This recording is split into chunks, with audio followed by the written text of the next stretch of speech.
So, welcome to week 5. You all made it here. I'm very glad that everyone is here. This is kind of the home stretch for this class. So, I'm glad that you stuck it out. I hope you learned a lot throughout the past couple weeks. I hope you learned a couple fun new things today. But the main thing we're going to be covering today is just kind of some small little things to help wrap up your final project. We're going to be going over rendering. And then also, before we do that, we're going to talk a little bit more about 3D printing. So it's a little short continuation from last week. It's a little bit technical, but bear with me because I think some of this information can be useful to you. So yeah, let's just get started. All right. So last week we talked a lot about geometry and like different limitations that 3D printers have, but we didn't talk a whole lot about material properties. I talked about it a little bit, but that definitely plays a pretty large role in whatever you're making, right? If it's not made of the right material, then it may not perform as well as you want it to. So I'm going to be listing a couple different materials, kind of listing some pro and cons. There's definitely more than on this list today, but some of this might be useful to you. All right, so I think I mentioned a little bit last week how the 3D printing industry, especially like the FDM, like 3D printing scene, heavily benefits from the injection molding scene in terms of material properties, because even though the machines are vastly different, the principle is similar in the sense that you heat up some kind of material and you push it through something. So if you can do it on an injection molding machine, you can likely do it on a 3D printer. So a lot of companies will take those materials and then they'll apply it to 3D printing by making spools of filament, right? So because of that, there's a wide variety of materials. You can get very different strength properties. You can get different flexibility, and a bunch of different properties, chemical resistance, all that fun stuff. So the main thing, or the main material, I would say is probably the most popular at the moment, is something called polylactic acid, or PLA. If you didn't know, it's actually not oil-based. It's actually corn-based. So it is kind of like a bioplastic. And one of the marketing things that they say is like, oh, it's like, biodegradable and stuff like that because it's made of corn. It's technically true, but you need very, very specific conditions for PLA to kind of degrade and break down. There's been a lot of like studies where people will put PLA pieces in like a composter to see if it decomposes, and it doesn't really decompose. So just keep that in mind. I mean, it is a pretty cool material, but like the biodegradable thing is kind of more of a marketing thing. In terms of printability, it's pretty easy to print. I would say almost all printers nowadays have the capability to print PLA. One of the main reasons why it's so popular is because of how easy it is, but also it's pretty cheap as well. You can get them sometimes for as little as like $10 a kilogram, depending on where you look. So it can get pretty cheap. So it's a pretty nice material. You can see here the nozzle temperatures are somewhat low compared to some of the other materials we're going to be talking about today. Usually people print it around maybe 190 to like 200. Wait, Harry, what do you print at? Like 220? As low as 2. Okay, yeah. So like my friend Harry, he prints a lot of PLA, and he prints usually around 200 C, which is pretty low in comparison to, again, some of the materials I'm going to be talking about. A lot of 3D printers kind of have a hard limit of 300 C for their like nozzle temperatures. So PLA is definitely in that realm. You can also see the print bed temperature is also pretty low. Some people print without the bed being on at all. But it is recommended just because it makes it a little bit easier. So yeah, overall, it's a very easy material to print. It's actually surprisingly rigid compared to some of the other materials we're talking about here. But the main con for PLA is it has a very low temperature resistance compared to a lot of other materials. So there is a chance, like if you print something out of PLA and you put it in your car and it's like really warm over the summer and your car kind of becomes like a little greenhouse, the PLA can warp and stuff like that. So if you need something to hold up to higher temperatures, PLA may not be the best option, but it's very easy to print. It's pretty nice for places with, you know, like stable temperature environments. Like if you're printing things for your desk, like organizers and stuff, PLA is a perfectly good material for that. So yeah, it's pretty cool. I personally don't print it very much, but it's very popular. But yeah. ABS is kind of another very popular material. There was a point where ABS was basically the only material you could print. But then PLA kind of came around, and then PTG came around, which we'll talk about in a bit. So it kind of fell off in popularity, but it's now starting to come back. It mainly fell off because ABS is a lot more difficult to print than PLA and PTG, but it offers better temperature resistance, and again, it's also pretty affordable. If you didn't know, Lego bricks are also made of ABS, so you know it's a very common material, and I would say a lot of other toys and stuff like that are usually made of ABS. So I have a spool. This is actually ASA, but it's a very similar material. People kind of use ASA and ABS interchangeably. The main difference between the two is that ASA is UV resistant. So if you plan to print something outside, you know, leave it in your garden or something, ABS will kind of degrade over time. It might like become discolored and stuff like that. So if you want something UV resistant but with better temperature properties, ASA is probably the way to go. But they're both very similar. You can see here the nozzle temperatures are a little bit higher compared to PLA, especially the bed temperature. When I print ABS and ASA on my printer, my bed is at like 105 degrees Celsius, and you can see this printer is fully enclosed. And the reason is because ABS tends to like to shrink a lot when you print it. And we were talking about elephant's foot and curling last week. ABS is very prone to doing that. So one of the ways to combat that is by having a higher ambient temperature. So it doesn't shrink as much. And then once it finishes printing, you know, you'll open it and then it will all shrink together. So it won't curl, but, you know, it might shrink a little bit. So that's why you kind of use an enclosure. And for a lot of these materials going forward, an enclosure might be recommended, and I'll say when it is. But yeah, again, you can see higher temperatures. It's typically a lot more difficult to print. A lot of machines today have that capability, but you're kind of pushing the limits of most stock machines. Okay, so PTG is kind of what I think of as kind of an in the middle. It's kind of a compromise between PLA and ASA or ABS. The main benefit is you have more temperature resistance compared to PLA, not quite as much as ABS, but it's pretty good. But it's also easier to print. It doesn't warp as much. So, you know, your parts will typically be a little bit more dimensionally stable if you don't have a well-tuned machine.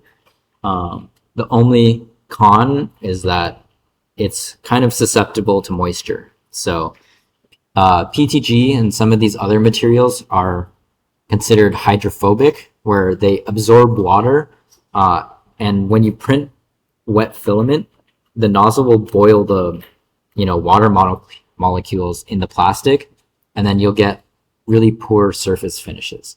So for some of these materials, if you're in a humid environment, it's recommended to dry them before you print it. So like over here, I have this little heating box that I put all my filament in. It heats it up, it kind of evaporates all the moisture from the filament, and then I print straight out of it.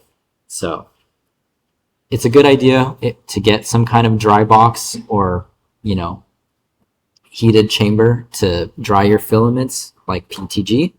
But if you do all of those things, it's a pretty good material. I use it a lot, or I used to use it a lot before I switched to ABS and ASA.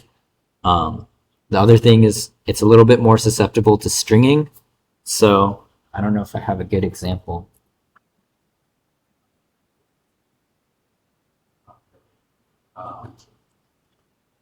But sometimes when you print wet filaments, there'll be like little wisps in between different positions of where your nozzle is traveling from one end to the other. Sometimes it's a tuning issue on the machine, but sometimes it's a material thing. If your filament is wet, it'll kind of bubble out and string a little bit. So again, I would recommend drying for PTG and some other materials. But overall, it's a pretty great material.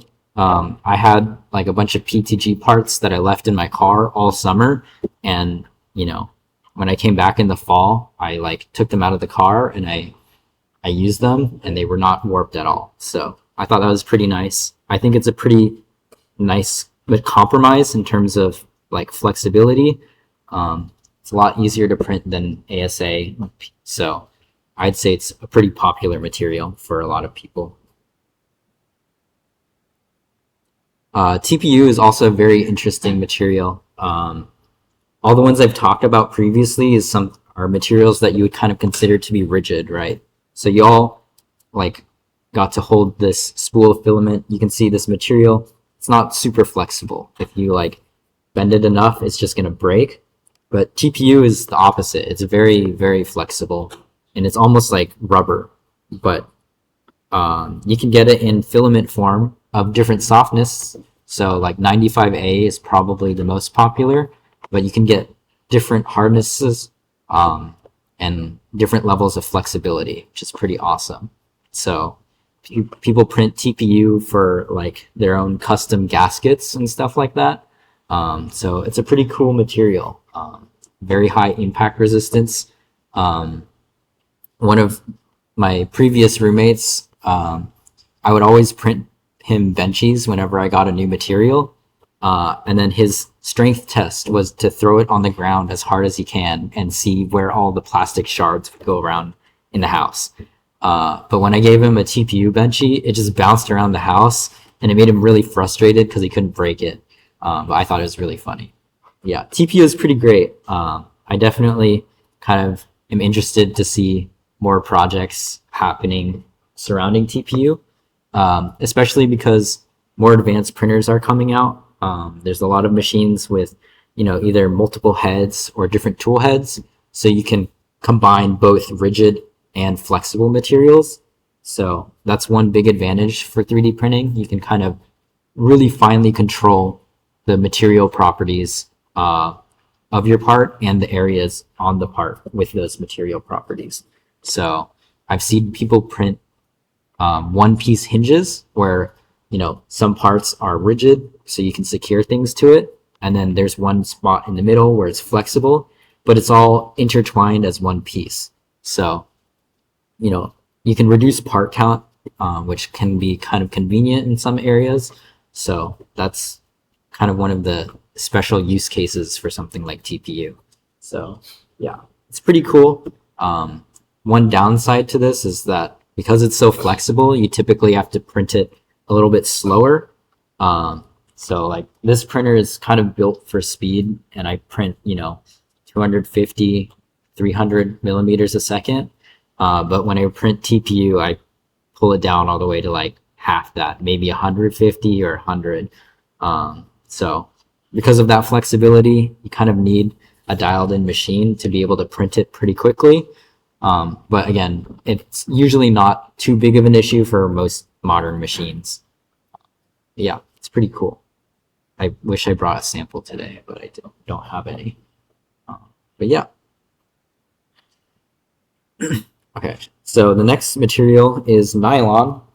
It's a pretty popular material when it comes to injection molding, but because of these material properties, it is a little bit out of scope for some 3D printers. There are more like high-end printers that have the capability of printing it. So depending on what printer you have, this might be a possibility. This printer, again, it's enclosed, so it definitely helps printing nylon and other more high temperature materials. So I have some nylon here. This is actually nylon mixed with carbon fiber. So there's a little like little bits of chopped carbon fiber in these spools, and that aids in rigidity. So that actually makes printing nylon easier because it makes the material more rigid. But you typically have a stronger part after it, right? Because you typically want rigid components.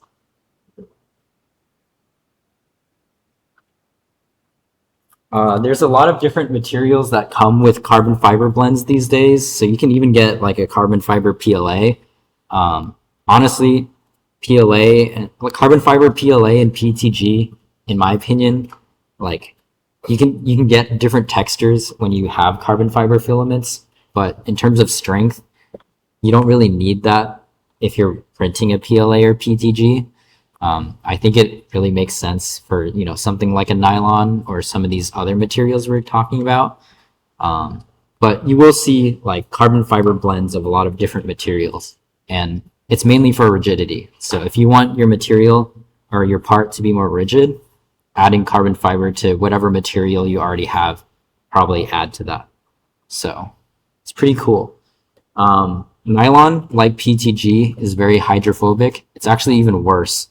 So most people recommend you print straight out of a dry box or some kind of filament dryer, just because they can absorb a lot of water in like a matter of hours.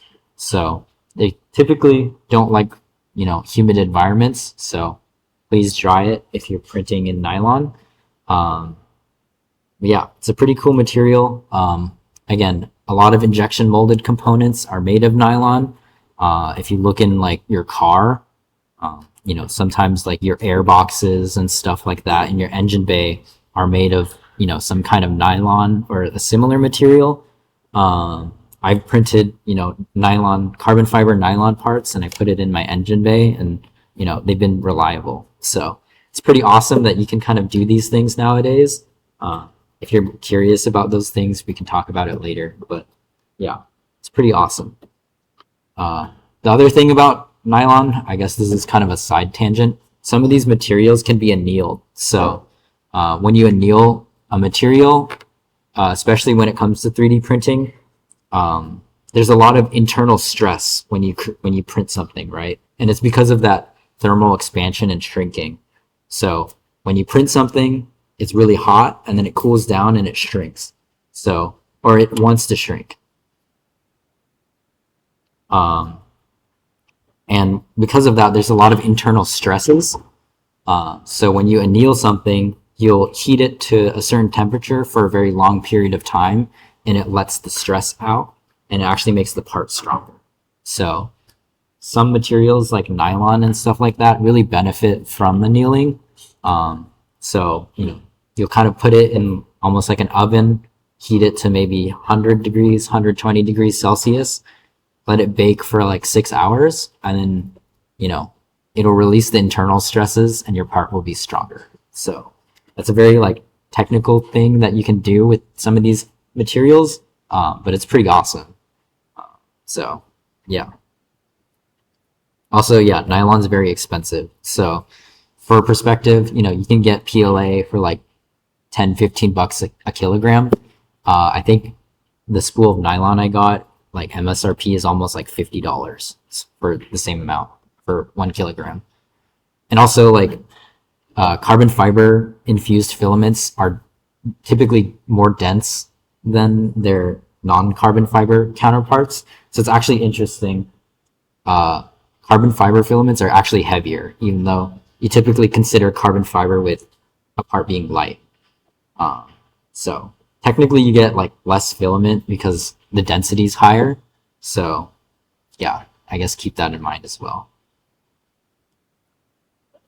Polycarbonate is also a very crazy material. I would say it's typically out of reach for most machines, and it's because of these really high nozzle temperatures. Again, most 3D printer filament or 3D printers max out at around 300 degrees Celsius. So their nozzle might be able to melt the filament, but if it's not enclosed and have really high chamber temperatures, it might be pretty difficult to print polycarbonate. If you didn't know, polycarbonate is kind of a material they use to make bulletproof glass. So again, it's a very strong material. It can take a lot of abuse, and you can 3D print it, which is pretty awesome. So with the right setup, printing polycarbonate is possible, but it is pretty difficult. I haven't gone there yet, but I'm hopefully going to get there soon. It's been kind of a journey to get there, but it's pretty fun. So yeah. Oh, and then yeah, it's susceptible to moisture, like a lot of the engineering filaments. So dry them. And they're very expensive. I think I've seen spools of polycarbonate north of like $100 a spool. So they can be pretty expensive. Yeah. Again, these are more engineering grades, so it's typically out of scope for most projects. But yeah, here's kind of an overall like graph, kind of showing you the wide range of material properties at your disposal. Again, there's more materials out there that I haven't listed. They have a bunch of different properties. There's like filaments that have like a little bit of copper in them, so they're like conductive. There's other materials that are specifically like ESD safe. So you can get an insane amount of variation. So, you know, depending on your project, choosing the material might be something to keep in mind. But yeah, do you have any questions? I know it's a really technical talk about material properties, so don't worry if you didn't get everything. Hope you got some of it though. Yeah. Cool. Okay. Oh yeah. Okay. So also there are 3D printing services at Purdue. I'm not sure if some of these services are still active, because this slide is actually kind of old. But there is a 3D printing club at Purdue, and I'm sure there's a likelihood that you might know someone with a 3D printer, especially because you know me and I have a 3D printer. And a lot of people who have 3D printers are more than happy to print stuff for you. Again, there's clubs at Purdue that have 3D printers too, so you can typically go to them if you need something printed as well, or you can get your own printer as well. So I know the 3D printing club. I printed a couple things from them before I got my machines. They were pretty good. So yeah, they're definitely a nice resource to have. So yeah, and again, you know me now, so if you need stuff printed, you can ask me anytime. But yeah, that kind of sums it up for like the 3D printing section. Well, I guess we're gonna do the demo later, but before we do that, we're just gonna kind of do a couple of little things to wrap up the CAD side of this class, and that's when we need to cover rendering. So we're going to render your final projects. Basically how this works, there's 2 different rendering assignments on the submission form this week. There's one that we're going to do right now in class. So if you already finished designing your final project, please don't render your final project and submit that as the first assignment, right? There's 2 assignments. One is what I consider render practice, which is what we're doing now. And then there's the final render. So some people submit the same thing for both, and if you do that, you're going to lose points. So again, please just choose a model that we did in class right now, and then we're going to render that, and then you can submit it. And then if you already have your final, you can do another rendering and then submit that for your final render. Does that make sense? I tell that to everyone every time, and then someone does it. So I'm hoping that that person doesn't do it this time. But yeah. Anyways, we're just going to go into Fusion real quick. I forgot to launch, so it might take a second.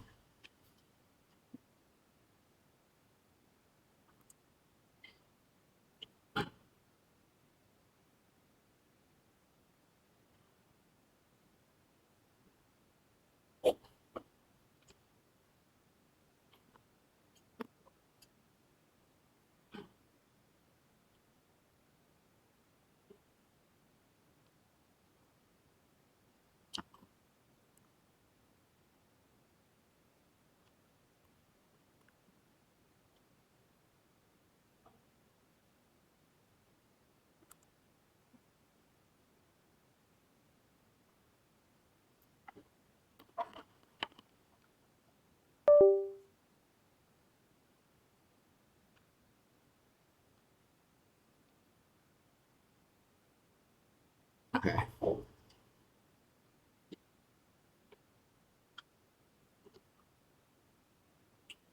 So what we're going to do is we're just going to open something that we've made in class. I'm probably just going to do, I don't know, these building blocks here from assignment 1.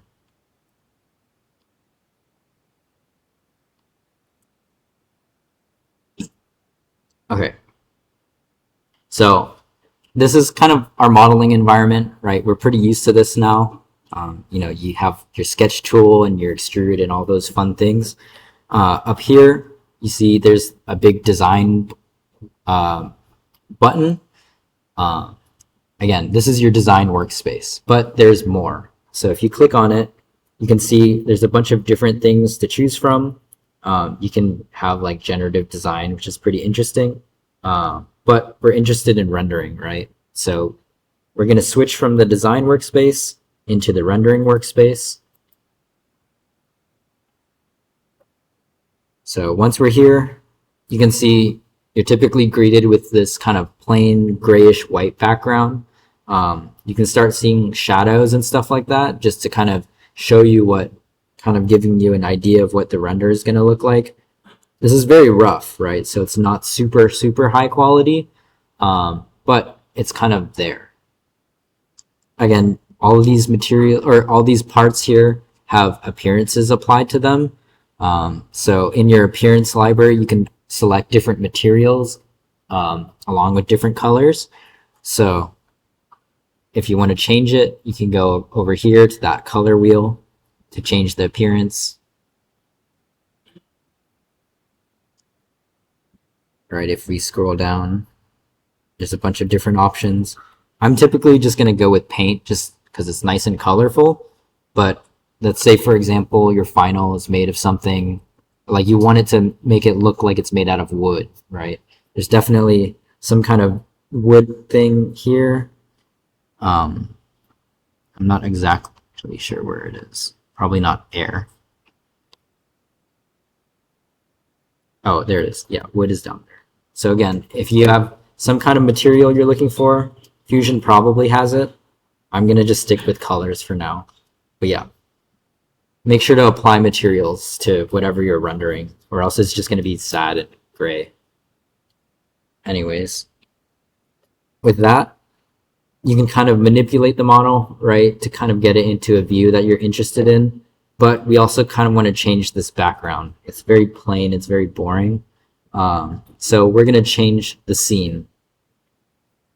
So next to the appearance icon, there's the scene settings. You can open that up.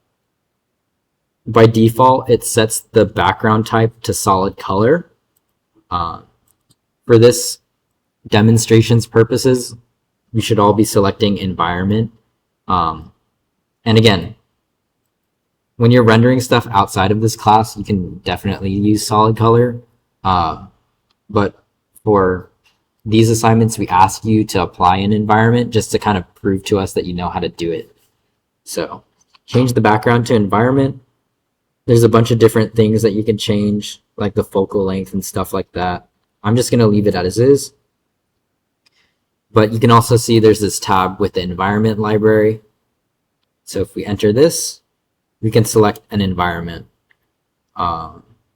Again, for this class and like demonstration purposes, we ask you to select some kind of environment that isn't just one of the light ones, like the cool light or the grid light, just because sometimes it's kind of hard for me to tell what you've selected, because it looks kind of similar to solid color. So if you would choose something with some kind of realistic looking background, like Plaza, or one of these over here, that makes my life grading easier. You're proving to me that you know how to use it. So yeah, please use these. I typically just like to use Plaza. You select it, then you can kind of see the model gets kind of placed in this square area. I'm not exactly sure where this is in real life, but you can kind of see it's blurry, but it's there. So you can kind of orbit your part around, manipulate it to kind of get it at a nice orientation. So I'd say that looks good. Does anybody need me to slow down? No? We're good? Okay, sweet. All right, so basically, you kind of have this environment here. You have a very blurry background of this plaza, but, typically renderings are super high quality and super nice, right? So this isn't the rendering. This is just kind of a very rough preview. If you want to get a more fine preview, you can do an in-canvas render. So it'll kind of do a more rough temporary render, but it'll give you a better idea of what your final product will look like. So if you turn it on over here,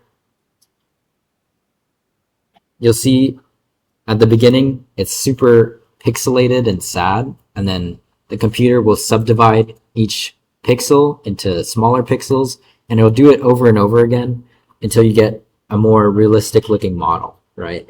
You can see the background is a little bit more clear now. It looks a lot nicer. But this isn't this isn't the final model, but we can use it to kind of gauge whether we like this angle or not, right? So now that it's trying to render, you can see if I move around, it'll get more blurry. But then once I let go, if I like a certain orientation, it'll render a little bit more. It'll become a little bit more fine. It'll look better. So if you're kind of curious to see what it's going to look like, you can do that. But this isn't the final. So people in the past have just like screenshotted this and submitted it to me. Please don't do that, right? We want you to create a final render because those are the highest quality. So they're pretty useful for, if you're presenting your work to someone, you can, render it, make it look really nice and professional and put it on your slide or something like that. So, it's something that, my friend Harry does all the time. He likes to render like some of his projects, and then, it looks pretty cool. So to do that, there's this teapot icon for the final render. If you select it, it'll kind of open this pop-up. You can either do a cloud render or a local render. Cloud render is pretty useful, especially if your computer isn't super powerful, because it'll take a snapshot of your model in the background, and then it'll send it off to a server at Autodesk. They'll render it for you and then send it back to you. So if you don't want your computer to sound like an airport, then you can send it out to them. It usually takes, I don't know, like 10 or 15 minutes. One of the benefits for having the education license is that you can do like infinite renderings from the cloud. So it's pretty nice. It's a nice feature that we have access to. So if you want to take advantage of it, go for it. Typically, I just set the render type to final just because it gives you the highest quality image. And then you can just hit render, and that's basically all you have to do. So I'm going to leave it as cloud final, and then I'm just going to hit render.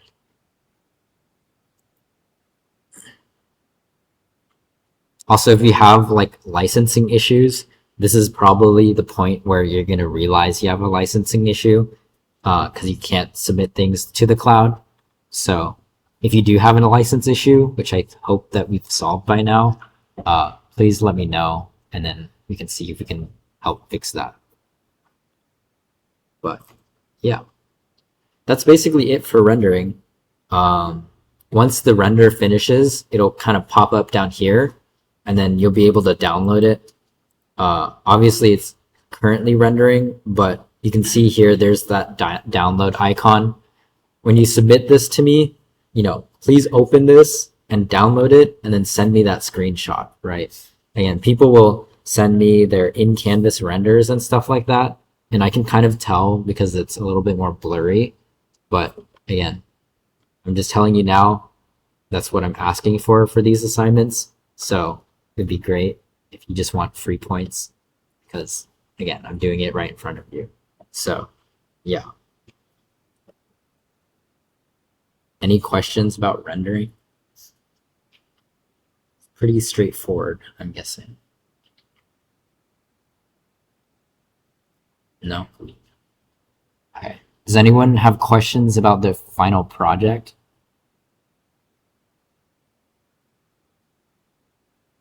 No. Okay. Again, if you're curious on when it's due 1 week from today.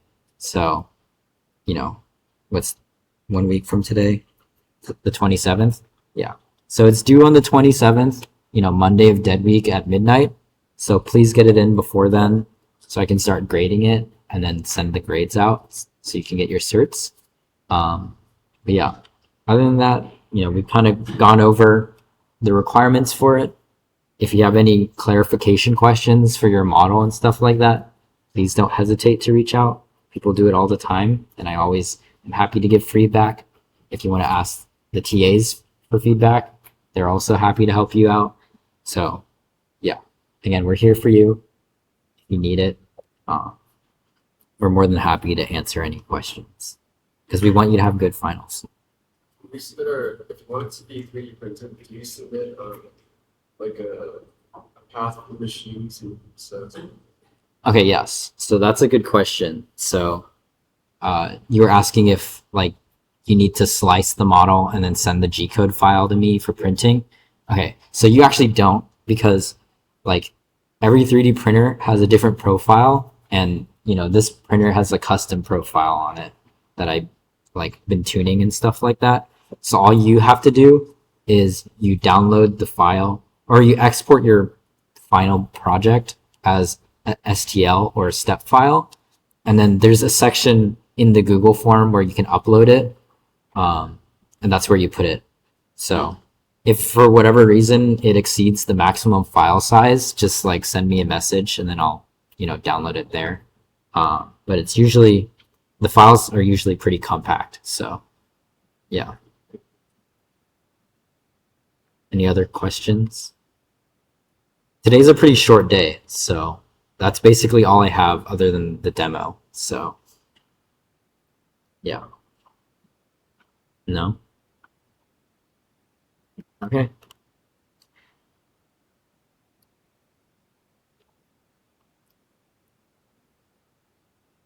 All right. So yeah, that's basically it. So if you have something pressing to attend to, you're more than welcome to leave. I'm not going to stop you. If you want to stick around for the demo and watch me nerd out about this 3D printer for another hour or so, you're more than welcome to do so. I'm now gonna look for a model to print. So if you have any recommendations, please let me know. last session asked me to print a Shrek duck or something. And there was one floating around in this room for a lot of this class, but I don't know where it went. Is it still here? Yeah. Oh, it is. Okay, yeah. This is from last session. So if you have any fun, wacky thing that you want me to print, let me know, or else I'm gonna have to go look for something random. No, like you can literally send me anything, preferably like not something inappropriate. But yeah, nothing.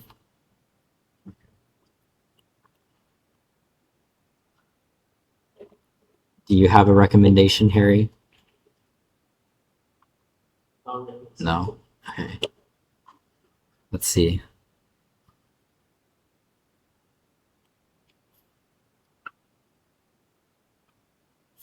Do you have a recommendation for that? Okay. Let's see. You know, just for like acting scene where like you just like take it and as an integrated card. Oh, like a It's like a one item.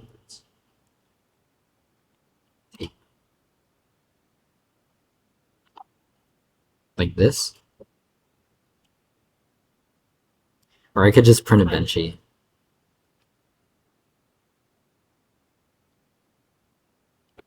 Tape cutter. Like this.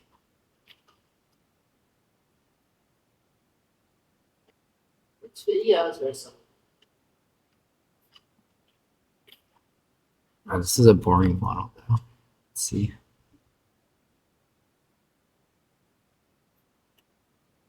Or I could print that fidget thing like last time. Yeah.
Oh, the chamber is not.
Well, if you're curious on what I'm doing right now, I'm basically slicing the part.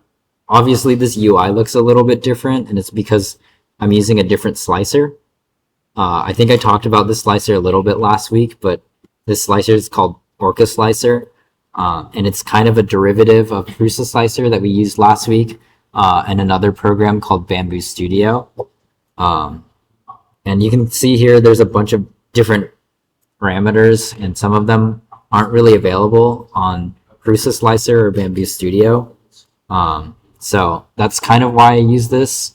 It just kind of gives me a little bit more fine control over, speeds and accelerations of the printer. Oh, that's too long. Scales.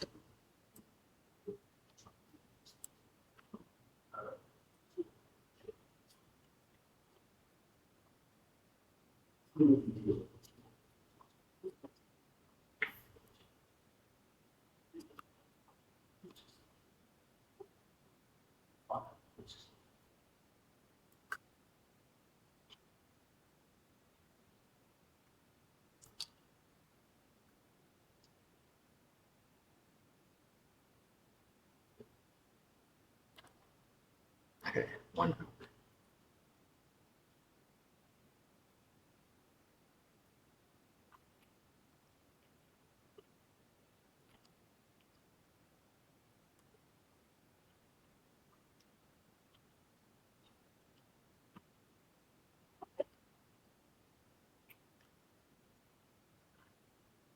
I guess I'll just print this.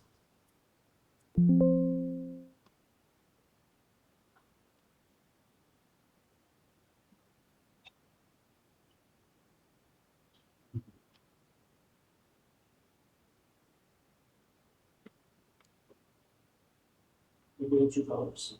Yeah. Well, it's just one color swap. It's fine.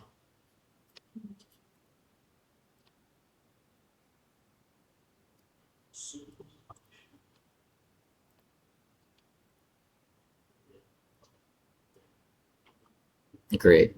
I used to live different areas. I don't know why sometimes it does that over Ethernet. Because you're on the Wi-Fi.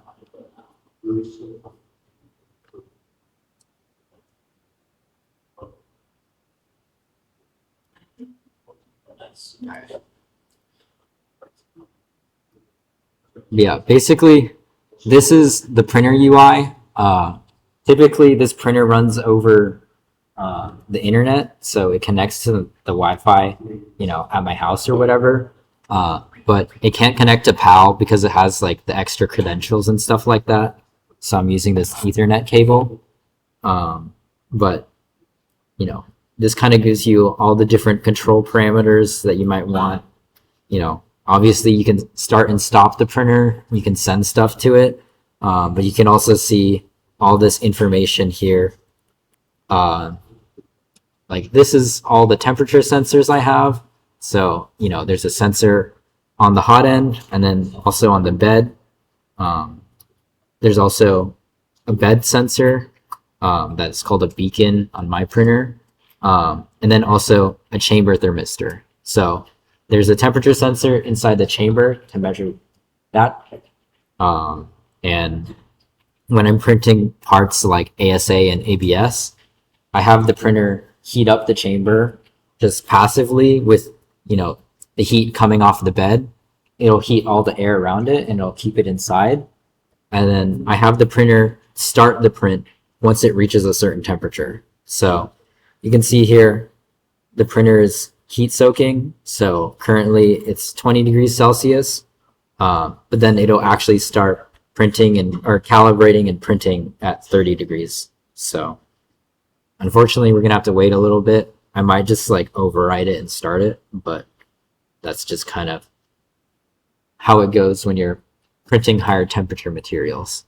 If I was to print PLA or PTG, I would just go right away. But I actually don't have any, so I just print ABS and ASA. So yeah, you're also more than welcome to come up and like look at the machine closely. This is again, this is kind of like a passion project of mine. So you can't really buy these; you kind of have to make them. So this printer is made of a bunch of other 3D printed parts along with like a metal frame. So it's pretty funny.